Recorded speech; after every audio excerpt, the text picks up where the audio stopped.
താന്തോന്നി. രചന റോസൂസൻ. അവതരണം ഷാഹുൽ മലയിൽ. എഡിറ്റിംഗ് ഷിരീജ് പൂനൂർ. നിർമ്മാണം PNR ക്രിയേഷൻസ്.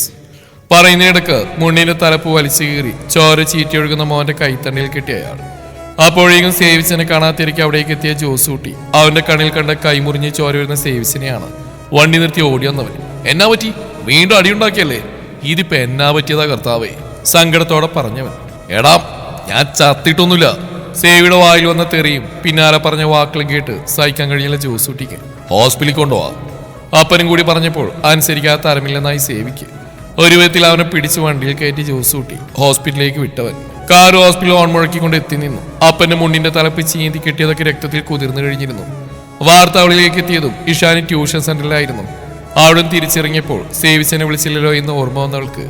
കുറെ തവണ ട്രൈ ചെയ്തിട്ടും ഫോൺ എടുക്കാതിരുന്നപ്പോൾ ദേഷ്യവും സങ്കടവും ഒന്നിച്ചു വന്നു. വീണ്ടും ട്രൈ ചെയ്തപ്പോൾ ജോസൂട്ടിയാണ് ഫോൺ എടുത്ത്. അവൻ വിശദമായി പറഞ്ഞില്ലെങ്കിലും അപകട വിവരം പറഞ്ഞു. സേവിച്ചൻ അപകടം, ആ വാക്കുകൾ മാത്രം മതി. അതിന്റെ പിന്നാലെ വിശദാംശങ്ങൾ അവൾ കേൾക്കാനായില്ല.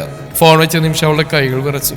ജോസൂട്ടിയുടെ ശബ്ദം ചെവിയിൽ വീണ്ടും വീണ്ടും മുഴങ്ങി കേൾക്കുന്ന പോലെ ആൾക്കൊരു നിമിഷം നിൽക്കാൻ പോലും മറന്നു. ഹൃദയം അത്രയും ശക്തമായി മിടിച്ചുകൊണ്ടിരുന്നു. പുറത്ത് കേൾക്കുന്ന പോലെ ശ്വാസം കുഴഞ്ഞു, കണ്ണുകൾ വറ്റിയ പോലെ. പക്ഷെ അകത്തൊരു കൊടുങ്കാറ്റ്. ട്യൂഷൻ സെന്ററിന്റെ പടികളിറങ്ങുമ്പോൾ കാലുകൾ തളരുന്ന പോലെ തോന്നി. പുറത്തു വാഹനങ്ങളുടെ ശബ്ദം, ആളുകളുടെ തിരക്ക്, എല്ലാം ദൂരെയൊക്കെ നടക്കുന്ന പോലെ. ആളുടെ മനസ്സിൽ മാത്രം ഒരൊറ്റ ദൃശ്യമാണ്. കൈമുറിഞ്ഞിടക്കുന്ന തന്റെ പ്രാണൻ. ദേഷ്യവും ഉണ്ടായിരുന്നു. എന്തിനാ ഇങ്ങനെ അടിപിടി? എന്തിനാ എല്ലായ്പ്പോഴും തല ചൂടാക്കുന്നത്? പക്ഷെ ആ ദേഷ്യത്തിന്റെ അടിയിൽ ഒളിഞ്ഞിരുന്ന് ചെറിയൊരു ആശ്വാസം കൂടിയായിരുന്നു. അവനൊന്നും പറ്റിയില്ലല്ലോ എന്നൊരു ആശ്വാസം, അതുമാത്രം. എങ്ങനെയൊക്കെയോ വീട്ടിലെത്തി അമ്മയോടും ശ്രീകുട്ടിയോടും വിവരം ധരിപ്പിച്ചു. ഞാൻ മണിക്കുട്ടിന്റെ വണ്ടി പോയിക്കോളാം. അവിടെ അപ്പച്ചൻ തനിച്ചല്ലേ, എന്തെങ്കിലും സഹായത്തിന് ആള് വേണ്ടി വരും. ഞാനിന്ന് വരില്ല കേട്ടോ, വന്നാൽ എനിക്കൊരു സമാധാനം ഉണ്ടാവില്ല. മണിയുടെ ഓട്ടോറിക്ഷ എത്തി. തിടുക്കത്തിൽ ഒരു ജോഡി ഡ്രസ്സ് എടുത്ത് ബാഗിൽ വെച്ചവൾ കണ്ണിന്റെ കോണിൽ വെള്ളം നിറഞ്ഞു. മോളെ, സൂക്ഷിച്ചു പോണം, ചെന്നാലൂടെ വിളിക്കണം കേട്ടോ, അമ്മ വീണ്ടും ഓർമ്മിപ്പിച്ചു. അതിനൊന്ന് മൂളിക്കൊണ്ട് ഓട്ടോയിലേക്ക് കയറിയവൾ. അത്യാവശ്യം സ്പീഡിൽ തന്നെയാണ് മണി ഓടിക്കുന്നത്. അവൾ തലയിരിച്ച് പുറത്തേക്ക് നോക്കി. വഴിയിലൂടെ കടന്നു പോകുന്ന കാഴ്ചകളൊന്നും മനസ്സിൽ പതിയുന്നില്ല. ഓരോ സെക്കൻഡും ഒരു നൂറ്റാണ്ടായി നീളുന്ന പോലെ അവളുടെ മനസ്സിൽ അവന്റെ മുഖം മാത്രമായിരുന്നു. അവൻ പറഞ്ഞ ചെറിയ തമാശകൾ, വഴക്കുകൾക്ക് ശേഷം അയക്കുന്ന സോറി മെസ്സേജ്, തന്നെ ദേഷ്യം പിടിപ്പിക്കുന്ന അവന്റെ ഓരോ മെസ്സേജുകൾ, ഇടയ്ക്ക് കേൾക്കാൻ ആഗ്രഹിക്കുന്ന ആ ശബ്ദം, ഇനി കേൾക്കാനാവില്ലെങ്കിൽ. ആ ചിന്തയോടെ നെഞ്ചു കുത്തിപ്പൊട്ടുന്ന പോലെ വേദനിച്ചു. ആളുടെ ഉള്ളിൽ രണ്ട് വികാരങ്ങൾ പോരാടുകയായിരുന്നു. ഒന്ന് കോപം, എന്തിനെങ്ങനെ അപകടത്തിച്ചെന്ന് ചാടുന്നു. മറ്റൊന്ന് ഭയം, അവനില്ലെങ്കിൽ താൻ ശൂന്യാവുന്ന പോലെ. ആൾക്കപ്പോൾ മനസ്സിലായി ദേഷ്യം വരുന്നത് സ്നേഹമുണ്ടായതുകൊണ്ടാണെന്ന്. അവനെന്തെങ്കിലും സംഭവിക്കുമെന്ന ചിന്ത പോലും സഹിക്കാനാവാത്തതിനാലാണ് ഈ വിറയിൽ. ഓട്ടോ ബ്രേക്ക് പിടിച്ചപ്പോൾ അവൾ ഉണർന്നു. ഹോസ്പിറ്റലിൽ ബോർഡ് കണ്ട നിമിഷം ഹൃദയം വീണ്ടും വേഗം കൂട്ടി. അവനെ കാണണം, അവൻ സുഖമായിരിക്കുന്നു എന്ന് സ്വന്തം കണ്ണുകൊണ്ട് ഉറപ്പാക്കണം. അതിനുശേഷം മാത്രമേ ശ്വാസം പൂർണ്ണമായിട്ട് എടുക്കാൻ കഴിയൂ. ഹോസ്പിറ്റലിന്റെ വാതിൽ കടന്നപ്പോൾ മരുന്നിന്റെ ഗന്ധം മൂക്കിൽ തട്ടി. റിസപ്ഷനിൽ പേര് പറഞ്ഞു റൂം നമ്പർ കിട്ടി. ലിഫ്റ്റിൽ കയറിയപ്പോൾ ഹൃദയം അടിച്ചു പൊട്ടുന്ന ശബ്ദം അവൾക്ക് തന്നെ കേൾക്കുന്ന പോലെ തോന്നി. റൂമിന്റെ വാതിൽ അല്പം തുറന്നിടക്കുകയായിരുന്നു. അകത്ത് കയറുമ്പോൾ അവൾ കണ്ടത് കിടക്കയിൽക്കായി ബാൻഡേജ് കെട്ടി കിടക്കുന്ന സേവിയാണ്. ഇഷാനി, അവന്റെ ശബ്ദത്തിൽ അത്ഭുതവും ആശ്വാസവും ചേർന്നു. അവളൊന്നും പറഞ്ഞില്ല. വാതിലടച്ച് അകത്ത് വന്നു. കണ്ണുകൾ നേരെ അവന്റെ കയ്യിൽ. വെളുത്ത ബാൻഡേജിൽ ചുവന്ന പാടുകൾ അല്പം തെളിഞ്ഞു. അവളുടെ കണ്ണുകൾ നിറഞ്ഞു. ഇതെന്താ? അവളുടെ ശബ്ദം വിറച്ചു. ഒന്നുമില്ല, ചെറിയ വെയിൻകെട്ട് മാത്രം. അവൻ ചിരിക്കാൻ ശ്രമിച്ചു. ചെറിയതോ? അവൾ കണ്ണുയർത്തി നോക്കി. ആ നോട്ടത്തിൽ ദേഷ്യവും സ്നേഹമെല്ലാം ഉണ്ടായിരുന്നു. എന്തിനാ ഈ അടിപിടി? ഇതൊരു ഒറ്റക്കായിരുന്നു, ഇപ്പൊ ഞാനില്ലേ കൂടെ, പിന്നെ എന്താ ഓർക്കാത്തത്? ചോദിച്ചു പോയവൾ. അവളുടെ കണ്ണുകൾ നിറയുന്ന കണ്ടിൽ കാണാൻ ശക്തിയില്ലായിരുന്നു അവന്. അവൻ മിണ്ടാതെ നോക്കിക്കിടന്ന അവളെ. അവളുടെ മുഖത്ത് വിരിയുന്ന ഭാവങ്ങൾ, തന്നോടുള്ള കരുതൽ, സ്നേഹം, വാത്സല്യം എല്ലാം അവൻ കണ്ടെടുത്തു അവളുടെ മുഖത്ത്. അവന്മാർ അങ്ങനെയൊക്കെ പറഞ്ഞാൽ പിന്നെ പ്രതികരിക്കാതെ പോയിരുന്ന എങ്ങനെയാ? പിന്നെ ഒരു കാര്യം ഞാൻ പറഞ്ഞേക്കാം, ഈ കരച്ചിലും പിഴിച്ചിലൊന്നും സേവിച്ചെന്റെ ഭാര്യയാകുമ്പോൾ നമുക്ക് ചേർന്നല്ല. മോശം. നിനക്ക് കുറച്ചെങ്കിലും ധൈര്യം ഉണ്ടായിരിക്കുന്ന ഞാൻ കരുതിയത്. ദേ കിടക്കുന്ന അയ്യപ്പൻ വെള്ളത്തിൽ. നർമ്മം കലത്തി അവനത് പറഞ്ഞപ്പോൾ ശരിക്കും ദേഷ്യം വന്നവൾക്ക്. ഇഷാനി ചന്ദ്രശേഖർ ധൈര്യവതിയാ, പക്ഷെ പ്രാണനെ പോലെ സ്നേഹിച്ച ആൾക്ക് എന്തെങ്കിലും ആപത്ത് സംഭവിച്ചെന്ന് കേട്ടാ ആ നിമിഷം തകർന്നു പോകുന്നൊരു മനസ്സ്, അതായിപ്പോ എനിക്ക്. സേവിച്ചെന്റെ ചെറിയൊരു വേദന പോലും സഹിക്കാൻ കഴിയില്ല എനിക്ക്. അവളുടെ ആ വാക്കുകളിൽ വിങ്ങുന്ന സ്നേഹം അവൻ വ്യക്തമായി കണ്ടു. അവൾ കസേര വലിച്ച് അവന്റെ അടുത്തിരുന്നു. ഒരു നിമിഷം അവന്റെ കൈ സ്പർശിക്കാൻ പോലും ഭയപ്പെട്ടു. പിന്നെ പതുക്കെ വിരലുകൾ ബാൻഡേജിന്റെ അരികിൽ തൊട്ടു. വേദനയുണ്ടോ? അവൾ ചോദിച്ചു. നീ ഇങ്ങനെ നോക്കുമ്പോ കുറയുന്നുണ്ട്. അവൻ ചിരിച്ചു. തമാശ വേണ്ട. അവൾ ചുണ്ടി വിളിച്ചു. പക്ഷേ കണ്ണിൽ നനവ്. ഒരു നിമിഷം ഇരുവരും മിണ്ടാതെ. മുറിയിലെ മോണിറ്ററിന്റെ മൃദു ബീപ്പ് ശബ്ദം മാത്രം. പുറത്തുനിന്ന് നഴ്സുമാരുടെ കാൽച്ചൂടുകൾ. ഇഷാനി, അവൻ പതുക്കെ വിളിച്ചു. ആളവന്റെ മിഴികളിലേക്ക് നോക്കി. എനിക്കൊന്നും പറ്റില്ല ഇഷാനി. നീ എന്ന പ്രാർത്ഥന എൻ്റെ കൂടെയുള്ളപ്പോൾ എനിക്കൊന്നും സംഭവിക്കാൻ കർത്താവ് ഇടവരുത്തില്ല. അവന്റെ ശബ്ദം മൃദുവായി. അല്ല, അപ്പനും ജോസൂട്ടി എവിടെ? അപ്പോഴാണ് അവരെക്കുറിച്ച് ആൾക്ക് ഓർമ്മ വന്നു. അത് പറഞ്ഞില്ലല്ലോ, മകന്റെ ചോര പോകുന്നുണ്ടപ്പോ കറിയാച്ച മുതലാളിക്ക്, അതായത് എൻ്റെ അപ്പന് തല ഇറങ്ങി. BP വേരിയേഷൻ ഉണ്ടെന്ന് പറഞ്ഞിട്ട് ഇപ്പോൾ ECG എടുക്കാൻ കയറിയതാ. കുഴപ്പമൊന്നുമില്ലെന്ന് പറഞ്ഞു. എന്നാലും ടെസ്റ്റ് ചെയ്തെന്ന് ഞാൻ പറഞ്ഞ് നിർബന്ധിച്ചിട്ടാ. അപ്പനോട് നിർത്തിയാൽ ശരിയാവില്ല. ജോസൂട്ടി വന്ന് അവനൊപ്പം വീട്ടിലേക്ക് പറഞ്ഞു വിടണം. അപ്പനെ വീട്ടിട്ട് ജോസൂട്ടി വരും. പിന്നെ എനിക്ക് കുഴപ്പമൊന്നുമില്ലല്ലോ. കുഴപ്പമൊന്നുമില്ലെങ്കിലും ഇവിടെ അനാഥപ്രേത പോലെ കിടക്കാൻ സമ്മതിക്കില്ല. ഞാനുണ്ടാവും കൂടെ. അവന് നെഞ്ചിൽ കൈവച്ചുകൊണ്ട് പറഞ്ഞവൾ. അതൊരു ഉറപ്പായിരുന്നു. ഒരാൾക്ക് എന്തെങ്കിലും സംഭവിച്ചാൽ മറ്റേയാൾ കൂടെ ഉണ്ടാവുമെന്നൊരു ഉറപ്പ്. അപ്പനും ജോസൂട്ടിയും തിരികെ വന്ന് കണ്ടപ്പോൾ അവർക്ക് ആശ്വാസമായി. അല്ല, മോളിങ് പോന്നോ? അപ്പൻ അവളെ നോക്കി ചിരിച്ചുകൊണ്ട് ചോദിച്ചു. വിവരം അറിഞ്ഞപ്പോൾ ഒരു സമാധാനം തോന്നിയില്ല. ഡോക്ടർ എന്ത് പറഞ്ഞു? കുഴപ്പമൊന്നുമില്ലല്ലോ. ആൾ ജോസൂട്ടിയെ നോക്കിയാണ് ചോദിച്ചത്. കുഴപ്പമൊന്നുമില്ല, ടെൻഷനായി തന്നെയാണെന്ന് പറഞ്ഞു. ഇനി ഇവിടെ നിന്നാ പണിയിട്ടു. ഞാൻ മുതലാളി വീട്ടിൽ കൊണ്ടിട്ട് വരാം. ഇഷാനി ഇവിടെ ഉണ്ടാവില്ല അല്ലേ? ഞാൻ കൊണ്ടിട്ട് വരാം. ഞാനിവിടെ ഉണ്ടാവും, എങ്ങോട്ടും പോകുന്നില്ല. എല്ലാവരും കൂടി ഒത്തിരി നിർബന്ധിച്ചാണ് വീട്ടിലേക്ക് പോകാൻ മുതലാളി സമ്മതിച്ച്. അവസാനം അവന് ചൂടാവേണ്ടിയും വന്നു. അപ്പനെ ജോസൂട്ടിയോടൊപ്പം നിർബന്ധിച്ച് വീട്ടിലേക്ക് അയച്ചതിന് ശേഷമാണ് മുറിയിലൊരു ശാന്തത വരുന്നത്. മുറിക്കുള്ളിൽ അവളും സേവയും മാത്രം. മോണിറ്ററിന്റെ പതുക്കെയുള്ള BP എയർ കണ്ടീഷന്റെ ശബ്ദം, അവന്റെ ശ്വാസത്തിന്റെ താളം. ഇഷാനി കസേര അല്പം കൂടി അടുത്തേക്ക് വലിച്ചിട്ടിരുന്നു. അവന്റെ കയ്യിൽ ബാൻഡേജിൽ വീണ്ടും കണ്ടു നിൽക്കുകയായിരുന്നു. ഇത് വേദനിക്കുന്നില്ലേ? വീണ്ടും ചോദിച്ചു. ഇതിനു മുമ്പ് ചോദിച്ച ചോദ്യം തന്നെയായിരുന്നു, പക്ഷെ ഉത്തരം വേറെ ഒന്നായിരുന്നെങ്കിൽ എന്ന ആലോചനയോടെ. സേവി അല്പം ചിരിച്ചു.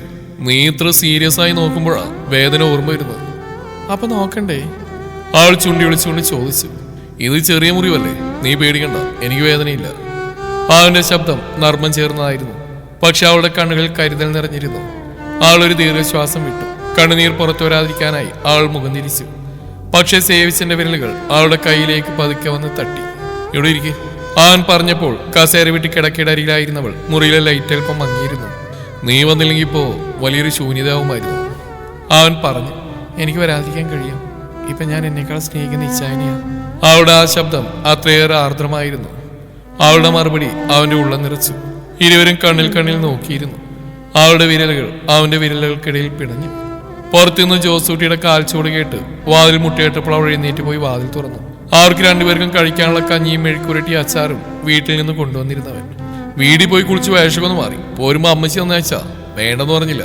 നിനക്ക് താല്പര്യമാണല്ലോ അമ്മച്ചിയുടെ കഞ്ഞിയും പുഴുക്കൊക്കെ. പ്ലേറ്റും ഗ്ലാസ്സൊക്കെ ഇതിലുണ്ട്, ഫ്ലാസ്കിൽ കട്ടൻ ചായ ഉണ്ട്. ജോസൂട്ടി കൊണ്ടുവന്ന വലിയ ബിഗ് ഷോപ്പർ ഇഷാനി ഏൽപ്പിച്ചുകൊണ്ട് പറഞ്ഞു. എടാ, ഞാനിവിടെ സുഖവാസത്തിന് വന്നല്ല, നാളെ തന്നെ പേര് വെട്ടിക്കണം, പറഞ്ഞില്ലെന്ന് വേണ്ട. അരിശത്തോടെ പറഞ്ഞു.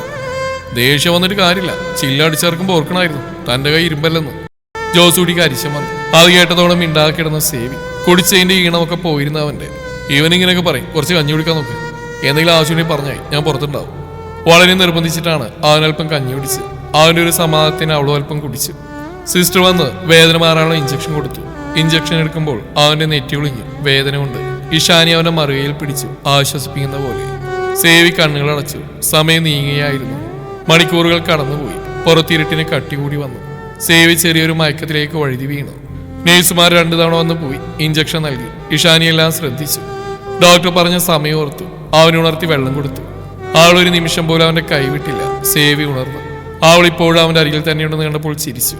നീ ഇങ്ങനെ എനിക്ക് കാവലിരിക്കേണ്ട പെണ്ണെ, അവിടെ കിടന്നു, എന്തെങ്കിലും ആവശ്യമുണ്ടെങ്കിൽ ഞാൻ വിളിക്കാം. കോബെഡ് ചൂണ്ടിക്കാട്ടിക്കൊണ്ട് പറഞ്ഞവൻ. എനിക്ക് ഉറക്കം വരുന്നില്ല, ഞാനിവിടെ ഇരുന്നാളാം, ഇച്ചായ ഉറങ്ങിക്കോളൂ. അവളുടെ ആ വിളി ഒത്തിരി ഇഷ്ടമായി അവന്. തങ്ങൾക്കിടയിൽ അകലം കുറഞ്ഞു വരുന്ന പോലെ. ഒന്ന് അടുത്തേക്ക് വാ, അവനവളെ വിളിച്ചു. കസേരയിൽ നിന്ന് എഴുന്നേറ്റ് അവൾ അവന്റെ അരികിലായി നിന്നു. എന്നെ ഒന്ന് കെട്ടിപ്പിടിക്കാമോ? കൊച്ചുകുട്ടിയെ പോലെ ചോദിക്കുന്നതിനെ കണ്ടപ്പോൾ അവളുടെ കണ്ണിൽ അതിശയം നിറഞ്ഞു. വെറുതെ മക്കൾക്ക് എന്തെങ്കിലും ആപത്തൊക്കെ വന്ന അമ്മമാര് ചേർത്ത് പിടിക്കില്ലേ, അതുപോലെ ചെറിയ മയക്കത്തിൽ ഞാൻ എൻ്റെ മേരിക്കൊച്ചിനെ കണ്ടു. എന്നെ ഒന്ന് കെട്ടിപ്പിടിച്ചില്ലെന്ന് ആഗ്രഹിച്ചു. ആ നിമിഷം ഞാൻ ഉണർന്നു. അത് പറയുമ്പോൾ അവന്റെ സ്വരമിടറിയതും മിഴിക്കോണിൽ തുള്ളി മിഴിനീരുണ്ടുകൂടുന്നതും ശ്രദ്ധിച്ചു ഇഷാനി. മറ്റൊന്നും ആലോചിക്കാതെ ഒന്ന് കുനിഞ്ഞു വലത് കൈ കൊണ്ട് അവനെ ചുറ്റിപ്പിടിച്ചുകൊണ്ട് നെറ്റിയിൽ മൃദുവായി ചുംബിച്ചവൾ. കണ്ണുകൾ ചേർത്ത് അടച്ചു പിടിച്ചു സേവി. അമ്മയുടെ ഓർമ്മയിൽ അവന്റെ നെഞ്ചൊന്ന് പിടഞ്ഞു. സാരല്ല, ഉറങ്ങിക്കോ, അവന്റെ കവളിൽ പതിയെ തട്ടിക്കൊണ്ട് പറഞ്ഞവൾ. സമയം ഇഴഞ്ഞു നീങ്ങുന്തോറും ഹോസ്പിറ്റൽ ശാന്തമായി. മോണിറ്ററിന്റെ ശബ്ദം മാത്രം. ഇഷാനിക്ക് ഇടയ്ക്കിടരികിൽ തലയാഴ്ച കിടന്നു. അവൻ ഉറക്കത്തിലേക്ക് വഴുതി വീണു. അവന്റെ കൈ ഇപ്പോഴും അവളുടെ കയ്യിൽ ഭദ്രമായിരുന്നു. നേരം പുലർന്നു. ഇഷാനി വാഷ്റൂമിലേക്കൊന്ന് പോയി വന്നു. പ്രഷർ നോക്കാനും മറ്റുമായി സിസ്റ്റർമാരെത്തി. സേവി ഉണർന്നു കഴിഞ്ഞിരുന്നു. വാതിൽ തുറന്നപ്പോൾ ജോസൂട്ടി അകത്തേക്ക് വന്നു. അവനൊന്ന് വാഷ്റൂമിൽ പോയി ഫ്രഷായി വന്നു. ചായ വാങ്ങിക്കാൻ വേണ്ടി ഫ്ലാസ്ക് എടുത്ത് പുറത്തേക്ക് നടന്നു. ഞാനൊന്ന് വാഷ്റൂമിലേക്ക് പോട്ടെ. കൈകുത്താതെ എഴുന്നേൽക്കാൻ അവൾ അവനെ പിടിച്ചു. എഴുന്നേറ്റപ്പോൾ ഉഷാറായി അവൻ. വാഷ്റൂമിലേക്ക് കയറി തിരിച്ചു വരുമ്പോഴേക്കും ബെഡ് വിരിച്ചിട്ടിരുന്നവൾ. അപ്പോഴേക്കും ജോസൂട്ടി വന്നു. സേവിക്ക് ചായ കൊടുത്ത് വിഷാനി. മൂർത്തി ഞങ്ങൾ രാവിലെയാണ് വിവരം അറിഞ്ഞപ്പോൾ തന്നെ അയാൾ ഓടിയെത്തി. കുറെ വഴക്കുമ്പോഴൊക്കെ ആയിരുന്നു. ദേ കൊച്ചേ, ഇവനെ ഇനിയും കയറൂരി വിടാൻ ഉദ്ദേശിക്കുന്നില്ല. എത്രയും പെട്ടെന്ന് നിങ്ങളുടെ വിവാഹം നടത്തണം. അത് ഞങ്ങൾ തീരുമാനിച്ചു കഴിഞ്ഞു. ദേഷ്യത്തിൽ പറഞ്ഞ മൂർത്തിയെങ്കിൽ രോഗി ഇച്ഛിച്ചും വൈദ്യം കൽപ്പിച്ചും പാലിയുന്ന മട്ടിൽ ഇരുന്ന് പോയി സേവിച്ച് അവനോട് കണ്ടിട്ട് ഇഷാനിയെ നോക്കി. ആളുടെ കവളുകൾ നാണം കൊണ്ട് ചുവക്കുന്ന കണ്ടവൻ. ഡോക്ടർ വന്ന് സേവിയെ പരിശോധിച്ചു. ഒരു കുഴപ്പമില്ലായിരുന്നു. ചെറിയ വെയിനാണ് കട്ടായിരുന്നു. അതുകൊണ്ട് കാര്യമായ പ്രശ്നങ്ങളൊന്നും ഉണ്ടായില്ല. എന്നാലും ഡിസ്ചാർജ് ബില്ലൊക്കെ അടച്ചു വരുമ്പോഴേക്കും നേരം വൈകും. ജോസൂട്ടി, നീ ഇഷാനി വീട്ടിൽ കൊണ്ടുപോയി അയക്കോ. അവൾ ഇന്നലെ തന്നെ ഒരുപോലെ കണ്ണടച്ചിട്ടില്ല. കുഴപ്പമൊന്നുമില്ലെന്ന് പറഞ്ഞില്ലേ? നീ വരുമ്പോഴേക്കും ബില്ലൊക്കെ ക്ലിയർ ആക്കി വെക്കാം. മൂർത്തി എങ്കിൽ ഓഫീസിലേക്ക് വിട്ടോ. ആരുമില്ലെങ്കിൽ അവിടുത്തെ കാര്യങ്ങളൊക്കെ അവതാളത്തിലാവും. സേവി പറഞ്ഞതിനോട് എതിർപ്പുണ്ടായെങ്കിലും അപ്പനും മൂർത്തി ഞങ്ങൾക്ക് നിൽക്കുന്നതുകൊണ്ട് അവൾ ധിക്കരിച്ച് പറഞ്ഞില്ല. യാത്ര പറഞ്ഞ് അവൾ പോവാനിറങ്ങി. നാളെ ഓഫീസിലേക്ക് വരണം. ഞാനും വരും. പുതിയ ഡീലൊക്കെ ഉറപ്പിച്ചല്ലേ, കുറെ കാര്യങ്ങളുണ്ട്. സേവി ഷാനിയോട് പറഞ്ഞു. നാളെ ഓഫീസിൽ ഞാൻ ഉണ്ടാവും. റെസ്റ്റ് എടുക്കണം. കൈ അധികം അനക്കരുത്. അവൾ വീണ്ടും ഓർമ്മിപ്പിച്ചു. അവൾക്ക് തന്നോടുള്ള സ്നേഹവും കരുതലും തിരിച്ചറിഞ്ഞു സേവി. അവനെയും തിരിഞ്ഞു നോക്കിക്കൊണ്ട് ആ വരാന്തയിലൂടെ ജോസൂട്ടിക്ക് പിന്നാലെ നടന്നവൾ. അവളെ വീട്ടിലിറക്കിയിട്ട് ജോസൂട്ടി തിരിച്ചുപോയി. അമ്മ പാത്രങ്ങൾ അടുപ്പിലേക്ക് മാറ്റുന്ന ശബ്ദം കേൾക്കാം. എങ്ങനെയുണ്ട് സേവിക്ക്? കുഴപ്പമൊന്നുമില്ലല്ലോ. അവളെ കണ്ടതും അമ്മ ഓടി വന്ന് ചോദിച്ചു. കുഴപ്പമൊന്നുമില്ല അമ്മേ, ഡിസ്ചാർജ് ചെയ്തു. ഞാനൊന്ന് കുളിക്കട്ടെ എന്ന് പറഞ്ഞ് ആൾ റൂമിലേക്ക് പോയി. അമ്മ അടുക്കളയിലേക്ക്. ഫോണെടുത്ത് കോണ്ടാക്ട്സിൽ നിന്ന് മേരിയമ്മ എന്ന പേരിൽ സേവ് ചെയ്ത നമ്പറിൽ അമർത്തി. 2 റിങ് പോലും ആയില്ല. ഫോൺ എടുത്ത് മേരിയമ്മ. ഹലോ ഇഷാനി മോളെ. ശബ്ദത്തിൽ തന്നെ ഒരു കാത്തിരിപ്പ്, ഒരാകുലത. അമ്മേ പേടിക്കാനല്ലേ അമ്മേ, അമ്മയുടെ മോനൊരു കുഴപ്പമില്ല. ഡോക്ടർ പരിശോധിച്ച് ഡിസ്ചാർജ് ചെയ്തു. അമ്മയുടെ പ്രാർത്ഥന ഉണ്ടാവാം. ചെറിയ വെയിനാണ് കട്ടായത്, അതാ രക്ഷയായത്. മേരിയമ്മക്ക് ആശ്വാസമായി. മൂർത്തി പറഞ്ഞു. സേവിയുടെ കൈ മുറിഞ്ഞത്. അപ്പം മുതൽ സമാധാനമില്ല എനിക്ക്.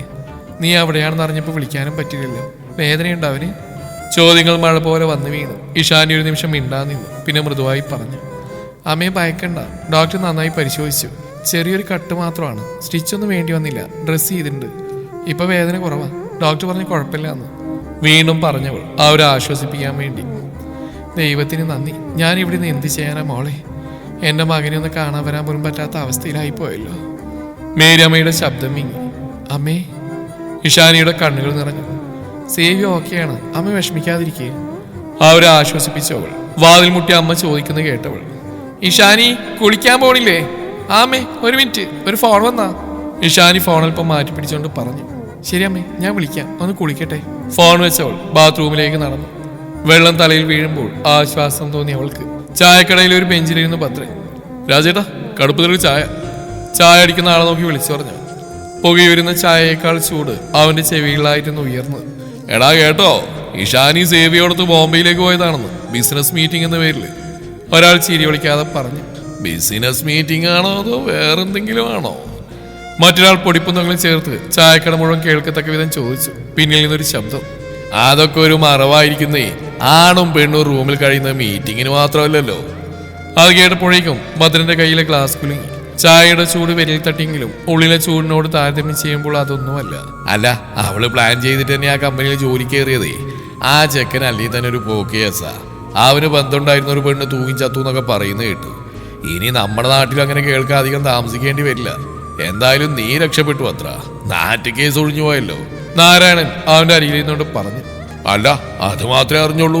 ഇന്നലെ അവന് എന്തോ കൈമുറിഞ്ഞെന്നും പറഞ്ഞ് ഹോസ്പിറ്റലിൽ അഡ്മിറ്റ് ചെയ്തപ്പോ കൂട്ടിയിരിക്കാൻ പോയിരിക്കുകയായിരുന്നു. മണിയുടെ വണ്ടിയിലാ പോയത്. രാവിലെ ഇവിടെ വന്ന് ബസ് ഇറങ്ങുന്ന കണ്ടു. പെണ്ണാകെ ഒന്ന് തുടുത്ത മട്ടുണ്ട്. ശങ്കന്റെ സംസാരം മുൻവച്ചതായിരുന്നു. ചായ കുടിക്കാതെ തന്നെ കാശ് കൊടുത്ത് എഴുന്നേറ്റ് ഭദ്രൻ. അവന് ദേഷ്യം വരുന്നുണ്ടായിരുന്നു. തന്റെ അപ്പച്ചിതിനെല്ലാം കൂട്ടി നിൽക്കുന്നുണ്ടല്ലോ എന്ന് ഓർക്കെ ബുള്ളറ്റിൽ കയറി നേരെ വീട്ടിലേക്ക് വാഞ്ഞവൻ. തന്റെ അച്ഛൻ വിവരങ്ങളൊക്കെ അറിഞ്ഞിട്ടുണ്ടെന്ന് അറിയാനായിരുന്നു അവന് തിടുക്കം. അച്ഛനോട് ഓരോന്നും ചോദിച്ചവൻ ചായക്കടയിൽ വെച്ച് അവനറിഞ്ഞ കാര്യങ്ങൾ. അവനെ വിവാഹം കഴിക്കാൻ പോവല്ലേ, പിന്നെന്തിനാ നീ ഇതൊക്കെ അന്വേഷിക്കുന്നത്? അടുത്തേനെ അവരുടെ വിവാഹം ഉണ്ടാവും. അവളുടെ കാര്യം നോക്കാൻ അവൾക്കറിയാം, നീ അന്വേഷിക്കണ്ട. അച്ഛൻ പറയുന്ന കേട്ടപ്പോൾ അരിശത്തോടെ റൂമിലേക്ക് പോയ. എന്നാലും അവളെ സമ്മതിക്കണം. ഇത്ര ദൂരേക്ക് ഒരു ആണ്ട് കൂടെ പോയിട്ട് ധൈര്യം ഒന്ന് നോക്കണേ. രാജി പെണ്ണിന് കൂട്ടു നിൽക്കുന്നുണ്ടല്ലോ. ഭാര്യ പറയുന്ന കേട്ടപ്പോൾ രാജേന്ദ്രൻ അവരെ തറപ്പിച്ചു നോക്കി. നീ വല്ലാതെ ഭാരപ്പെടണ്ട. ഇഷാനിക്ക് സ്വന്തം കാലിൽ നിൽക്കാനറിയാം. നിന്റെ മകനെ പോലെ തെറ്റായി നടക്കുന്നവളല്ല അവള്. ദേഷ്യത്തിൽ പറയുന്ന ഭർത്താവിനെ നോക്കി ചെറിയ കൂട്ടിയവർ. പെങ്ങളെയും മക്കളെയും പറഞ്ഞ പറ്റിയില്ല. നാട്ടുകാരുടെ വായടക്കൊന്നും ആർക്കും പറ്റില്ല പറഞ്ഞുകൊണ്ട് അടുക്കളയിലേക്ക് പോയവർ. റൂമിൽ കയറിയ ഭദ്രന്റെ മനസ്സിൽ ഒരേ ഒരു ചിന്ത മാത്രമേ ഉണ്ടായിരുന്നുള്ളൂ. സേവിയും ഇഷാനിയും ഒരിക്കലും ഒന്നിക്കാൻ പാടില്ല. ആ ചിന്ത മാത്രം. ഭദ്രൻ കിടക്കയിൽ കിടന്നെങ്കിലും അവന്റെ മനസ്സ് ഒരു നിമിഷം പോലും ശാന്തമായില്ല. ചായക്കടയിൽ കേട്ട ഓരോ വാക്കും ചെവിയിൽ മുഴങ്ങിക്കൊണ്ടിരുന്നു. ബോംബെയിലേക്ക് പോയി ഒരു റൂമിൽ ബിസിനസ് മീറ്റിംഗ്. ഓരോ വാചകവും മനസ്സിൽ വീണ്ടും വീണ്ടും അലയടിച്ചുകൊണ്ടിരുന്നു. അവന് ഇഷാനിയുടെ സ്നേഹമുണ്ടായിരുന്നു. അതോ സ്വന്തമാക്കാൻ പറ്റാത്തത് മറ്റാരും സ്വന്തമാക്കിയിരുന്നെന്ന സ്വാർത്ഥതയോ? അവന് തന്നെ അതിന് വ്യക്തമായ ഉത്തരവില്ലായിരുന്നു. പക്ഷെ ഒരു കാര്യം വ്യക്തമായിരുന്നു. സേവി അവളുടെ ജീവിതത്തിലേക്ക് കടന്നു വന്ന മുതൽ അവന്റെ അഹങ്കാരം ചിതറിപ്പോയിരുന്നു. ദേഷ്യവും സങ്കടവും ഒരുമിച്ച് വന്നവനെ. കുളിച്ചിറങ്ങി വന്ന ഇഷാനി മേശപ്പുറത്ത് നിന്ന് ടവൽ കൊണ്ട് മുടി തുടച്ചു. തല അല്പം വേദനിച്ചിരുന്നു. കഴിഞ്ഞ ദിവസത്തെ ആശുപത്രിവാസം ഉൾക്കണ്ട എല്ലാം ചേർന്ന് വല്ലാത്തൊരവസ്ഥയിലായിരുന്നല്ലോ. കണ്ണാടിക്ക് മുമ്പിൽ നിന്നപ്പോൾ അവൾ തന്നെ നോക്കി. ചായക്കടയിൽ ആളുകൾ പറഞ്ഞ തുടുത്ത മട്ടി എന്ന വാക്ക് അവൾക്കറിയില്ല. പക്ഷെ അവളുടെ കണ്ണുകൾക്കുള്ളിൽ തിളക്കമുണ്ടായിരുന്നു. ഭയത്തോടൊപ്പം ഒരു പുതിയ ഉത്തരവാദിത്വത്തിന്റെ ബോധം. സേവി അപകടത്തിൽപ്പെട്ടപ്പോൾ അവൾക്കുള്ളിൽ എന്തോ എന്ന് വിങ്ങിയിരുന്നു. കൈമുറിഞ്ഞെന്നറിഞ്ഞ നിമിഷം അവൾക്കുണ്ടായ ഭയം. ഫോണെടുത്ത് സേവി വിളിക്കാൻ. സേവിയിൽ നിന്നൊരു മെസ്സേജ്. വീട്ടിലെത്തിച്ചോ, വേദന കുറയുന്നു, ഡോക്ടർ പറഞ്ഞ മരുന്ന് കഴിച്ചു, നീ റെസ്റ്റ് എടുക്കണം. അവളുടെ അതരങ്ങളിൽ ഒരു ചിരി വിരിഞ്ഞു. എനിക്കാണ് റെസ്റ്റ് എടുക്കണമെന്ന് പറയുന്നത് അവൾ മനസ്സിൽ പറഞ്ഞു. എത്തി, എനിക്കെന്തിന് റെസ്റ്റ്? നാളെ ഓഫീസിൽ വരുമോ? വരും, ഡീല് ഫൈനൽ ചെയ്യേണ്ടതുണ്ട്. നിനക്ക് ഒറ്റയ്ക്ക് ബുദ്ധിമുട്ടാവും. ഇഷാനി ഫോൺ നെഞ്ചോടി ചേർത്തൊന്ന് കണ്ണടച്ചു. അവൻ തനിക്കൊപ്പം ഉണ്ടാവുന്ന അറിവ് അവൾക്ക് എന്തൊക്കെയോ അനുഭൂതി നിറച്ചു. തുടരും ഈ കഥയുടെ ബാക്കി ഭാഗം നാളെ ഇതേ സമയം.